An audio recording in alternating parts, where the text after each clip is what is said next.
ಚುನಾವಣೆ ಹತ್ತಿರ ಆಗ್ತಿದ್ದಂತೆ ರಾಜ್ಯದ ಹಲವು ಕ್ಷೇತ್ರಗಳಲ್ಲಿ ಚುನಾವಣಾ ರಾಜಕೀಯ ರಂಗೇರ್ತಿದೆ. ಎಲ್ಲೆಲ್ಲಿ ಏನೇನಾಯ್ತು ನೋಡೋಣ ಬನ್ನಿ.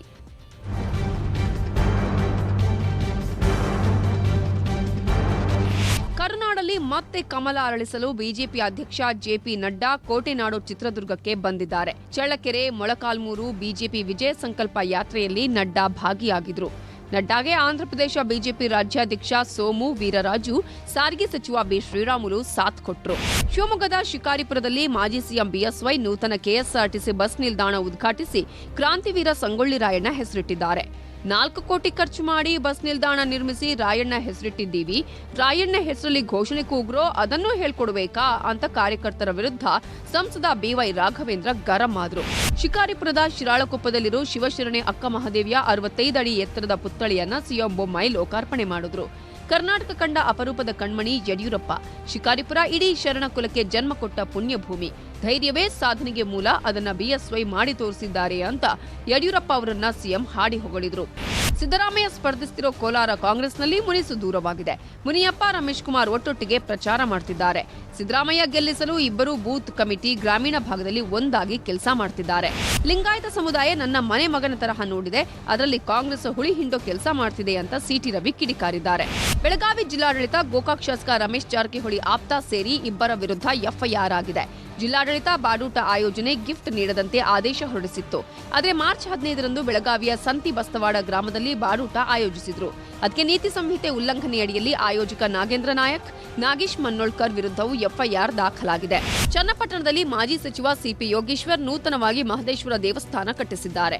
ಪತ್ನಿ ಸಮೇತ ಮಹದೇಶ್ವರ ದೇವಾಲಯದಲ್ಲಿ ಹೋಮ ಹವನ ನೆರವೇರಿಸಿ ಸಾವಿರಾರು ಭಕ್ತರಿಗೆ ಅನ್ನ ಸಂತರ್ಪಣೆ ಮಾಡಿದ್ರು.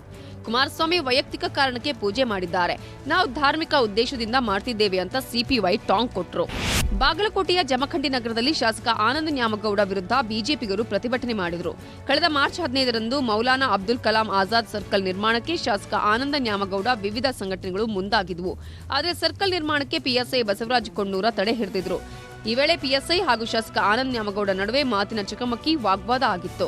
ಶಾಸಕರ ವರ್ತನೆ ಖಂಡಿಸಿ ಬಿಜೆಪಿ ಪ್ರತಿಭಟನೆ ನಡೆಸಿ ಜಂಬುಕೇಶ್ವರ ವೃತ್ತ ಎಂದು ನಾಮಕರಣ ಮಾಡೋಕೆ ತಹಶೀಲ್ದಾರ್ಗೆ ಮನವಿ ಮಾಡಿದ್ದಾರೆ. ದೇವರ ಹಿಪ್ಪರಗಿ ಕಾಂಗ್ರೆಸ್ನಲ್ಲಿ ಅಸಮಾಧಾನ ಭುಗಿಲೆದ್ದಿದೆ. ಟಿಕೆಟ್ಗಾಗಿ 9 ಮಂದಿ ಅರ್ಜಿ ಸಲ್ಲಿಸಿದ್ದು, ಇವರ ಪೈಕಿ ಎಸ್ಆರ್ ಪಾಟೀಲ್ಗೆ ಟಿಕೆಟ್ ನೀಡಲು ಕೆಪಿಸಿಸಿ ಮುಂದಾಗಿರುವುದಕ್ಕೆ ಟಿಕೆಟ್ ಆಕಾಂಕ್ಷಿಗಳು ಆಕ್ರೋಶ ಹೊರಹಾಕಿದ್ದಾರೆ. ಕೋಲಾರದ ಬೇತಮಂಗಲ ಪೊಲೀಸ್ ಠಾಣೆ ಬಳಿ ಕೆಜಿಎಫ್ ಕಾಂಗ್ರೆಸ್ ಶಾಸಕಿ ರೂಪಾ ಶಶಿಧರ್ ಹಾಗೂ ನೂರಾರು ಬೆಂಬಲಿಗರು ಪ್ರತಿಭಟನೆ ನಡೆಸಿದ್ದಾರೆ. ಶಾಸಕಿಗೆ ಸಂಬಂಧಿಸಿದ ದಿನಸಿ ಗೋದಾಂ ಮೇಲೆ ಅಧಿಕಾರಿಗಳು ಮೇಲಿಂದ ಮೇಲೆ ದಾಳಿ ಮಾಡುತ್ತಿದ್ದು, ಇದನ್ನು ಖಂಡಿಸಿ ಆಕ್ರೋಶ ಹೊರಹಾಕಿದ್ದಾರೆ. ಯಡಿಯೂರಪ್ಪ 80ನೇ ಹುಟ್ಟುಹಬ್ಬದ ಅಂಗವಾಗಿ ಬಿಎಸ್ವೈ ಆಪ್ತ ಕೆಆರ್ಐಜಿಎಲ್ ಅಧ್ಯಕ್ಷ ರುದ್ರೇಶ್ ಚಾಮರಾಜನಗರ ರೈತರಿಗೆ ಕೊಡುಗೆ ನೀಡಲಿದ್ದಾರೆ. ರಿಯಾಯಿತಿ ದರದಲ್ಲಿ 80 ರೈತರಿಗೆ ಟ್ರ್ಯಾಕ್ಟರ್ ಉಡುಗೊರೆ ನೀಡಿ ಜೊತೆಗೆ ವೈಯಕ್ತಿಕವಾಗಿ ತಲಾ 2 ಲಕ್ಷ ಸಹಾಯಧನ ಮಾಡಲಿದ್ದಾರೆ. ಬೆಂಗಳೂರು ಕರಗವನ್ನ ನಾಟಕ ಅಂತ ಟೀಕೆಗೆ ಗುರಿ ಮಾಡಿದ್ದ ಶಾಂತಿನಗರ ಕಾಂಗ್ರೆಸ್ ಶಾಸಕ ಎನ್ಎ ಹ್ಯಾರಿಸ್ ಮತ್ತೊಮ್ಮೆ ಕ್ಷಮೆ ಕೇಳಿದ್ದಾರೆ. ಸಾಮಾಜಿಕ ಜಾಲತಾಣಗಳ ಮೂಲಕ ಕ್ಷಮೆ ಕೋರಿದ್ರೂ ಸುಮ್ಮನಾಗದ ತಿಗಳ ಸಮಾಜದ ಮುಖಂಡರು ಆಕ್ರೋಶ ಹೊರಹಾಕಿದರು. ಇವತ್ತು ತಿಗಳರಪೇಟೆಯಲ್ಲಿರುವ ವಿಶ್ವವಿಖ್ಯಾತ ಬೆಂಗಳೂರು ಕರಗ ಶಕ್ತ್ಯೋತ್ಸವದ ಧರ್ಮರಾಯ ಸ್ವಾಮಿ ದೇವಸ್ಥಾನಕ್ಕೆ ಹ್ಯಾರಿಸ್ ಭೇಟಿ ಕೊಟ್ಟು ಕ್ಷಮೆ ಯಾಚಿಸಿದರು. ಇದಿಷ್ಟು ಇವತ್ತಿನ ಚುನಾವಣಾ ಚದುರಂಗದ ಹೈಲೈಟ್ಸ್.